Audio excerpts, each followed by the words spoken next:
Assalamualaikum warahmatullahi wabarakatuh. Hello everyone, how are you today? I hope you are in good condition.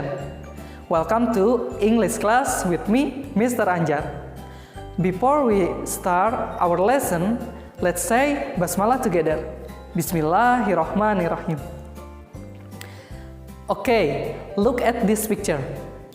What do you think about this picture? Apa yang kalian pikirkan mengenai gambar di samping ini? Tentu kalian akan berpikir bahwa ini merupakan gedung yang besar, gedung yang indah, gedung yang memiliki ornamen yang unik, yaitu memiliki tusuk sate di atasnya. Betul tidak? Nah, untuk lebih jelasnya, I will show you a text about gedung sate. Okay? Read it carefully.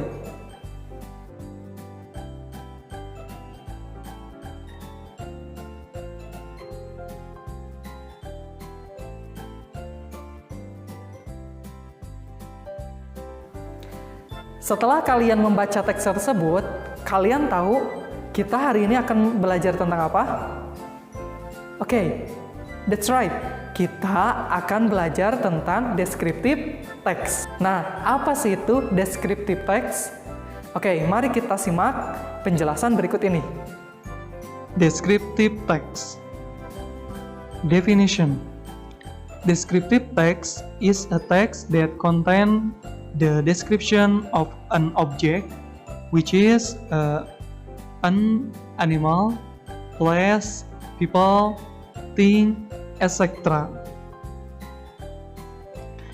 Jadi, teks deskripsi ini adalah teks yang menggambarkan objek, bisa berupa hewan, suatu tempat, orang, benda, dan lain-lain. Kemudian, then the purpose of the text descriptive text is to describe and reveal a particular person, place, or thing. Jadi tujuannya itu dari tes descriptive text ini adalah untuk mendeskripsikan atau menggambarkan suatu objek yang khusus, seperti itu. And next is the generic structure. The generic structure of descriptive text are identification and description.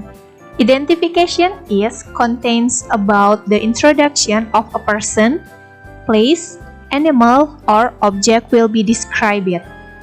And description contains a description of something such as animal, things, place, or person by describing its features, forms, colors, or anything related to what the writer described. So, ketika kita ingin membuat descriptive text, kita mempunyai aturan tersendiri mengenai strukturnya. Ada dua struktur tentang descriptive text, yaitu yang pertama adalah identification. Di sini, identifikasi itu terletak pada paragraf pertama yang bertujuan untuk mengidentifikasi suatu objek yang ingin kita deskripsikan. Identifikasi itu berfungsi untuk memperkenalkan pada pembaca tentang objek yang akan kita jelaskan. Sebelum kita memberitahu lebih rinci mengenai objek tersebut pada paragraf selanjutnya. Nah, yang kedua adalah description. Bagian ini terletak pada paragraf kedua dan paragraf-paragraf seterusnya. Berisi tentang sifat-sifat yang melekat pada suatu objek yang sudah kita perkenalkan kepada para pembaca di paragraf pertama. Perhatikan teks berikut. Teks ini adalah teks tentang gedung sate. Nah, di paragraf pertama adalah merupakan identification, di mana di paragraf pertama, kita memperkenalkan bahwa Gedung Sate is the popular name of the governor's office of West Java Province. It is one of the landmark buildings of Bandung and has become an icon for the city. Nah, itu merupakan identification. Untuk paragraf selanjutnya, yaitu description. Di paragraf kedua ini, kita mendeskripsikan lebih detail tentang gedung sate. And then, next is the language feature. The first is using simple present tense.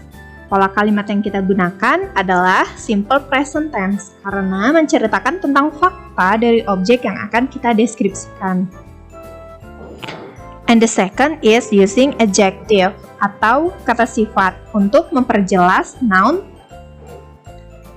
atau kata benda tersebut. Misalnya, the small building, a handsome man, a beautiful flower, and etc.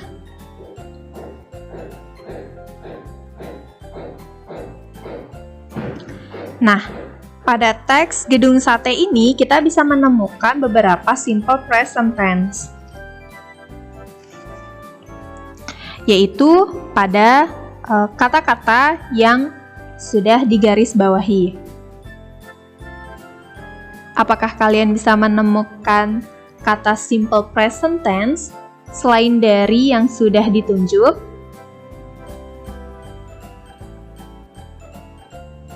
Nah, ini penggunaan dari adjective atau kata sifat yang sudah digarisbawahi. Sekian penjelasan tentang descriptive text. Thank you for your attention. Do you understand about descriptive text?